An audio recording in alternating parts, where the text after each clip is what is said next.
女人发现丈夫睡着了，着急地走上前。这咋样？分个保天合音的，分个保天合音的嘛。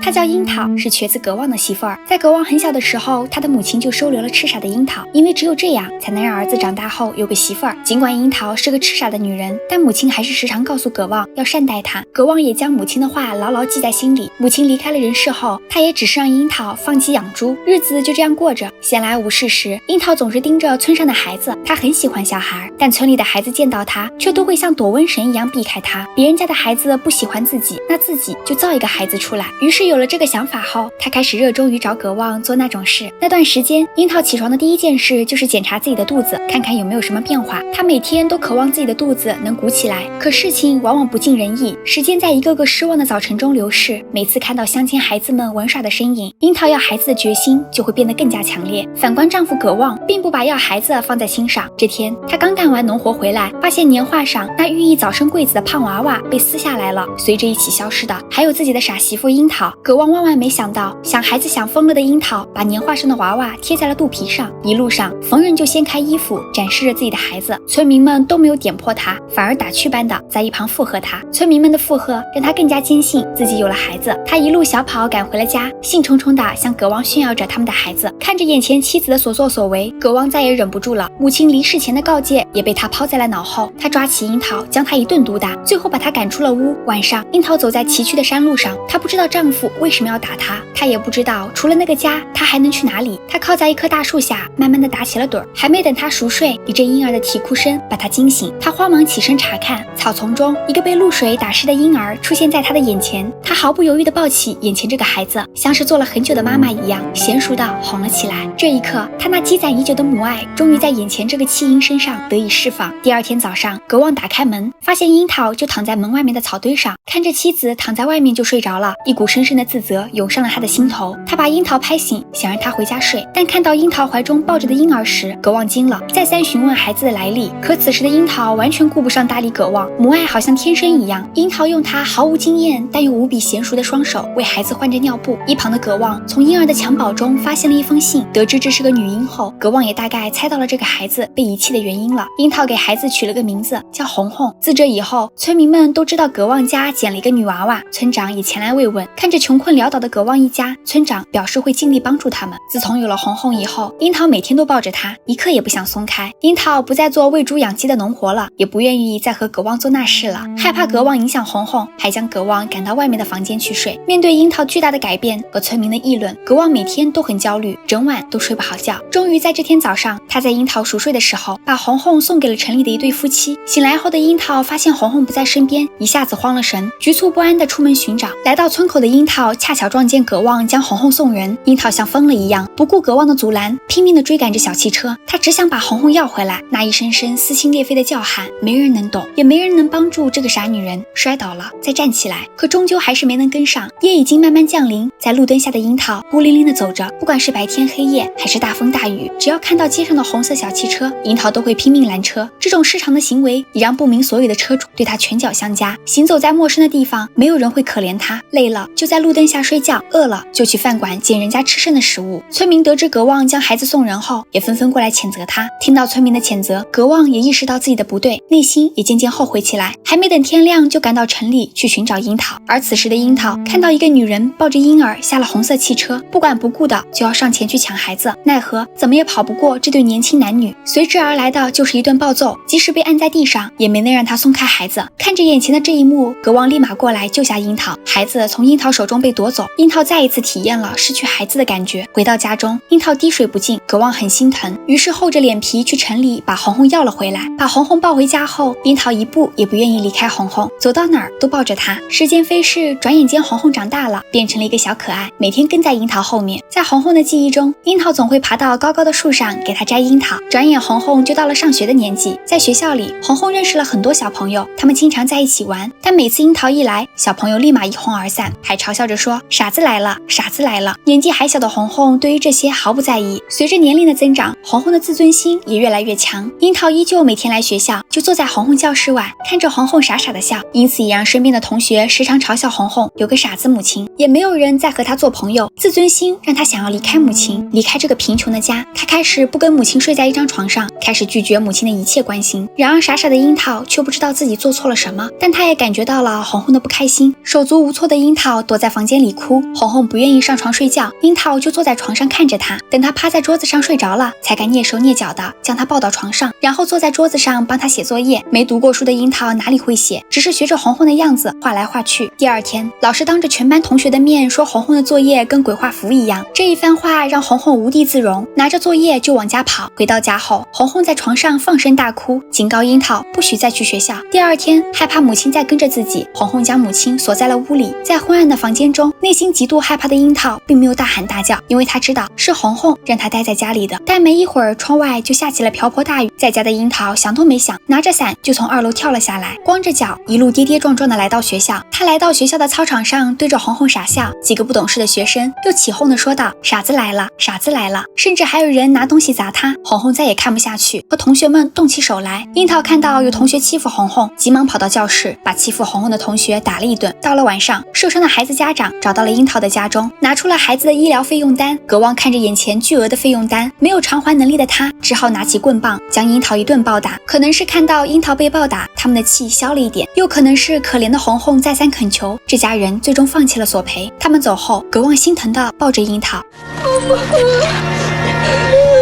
樱桃，家头穷。